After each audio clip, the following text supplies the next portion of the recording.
kalian batuk atau bersin menggunakan tangan itu tidak baik.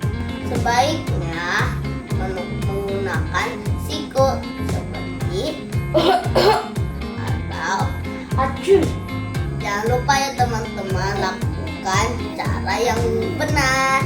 Assalamualaikum warahmatullahi wabarakatuh.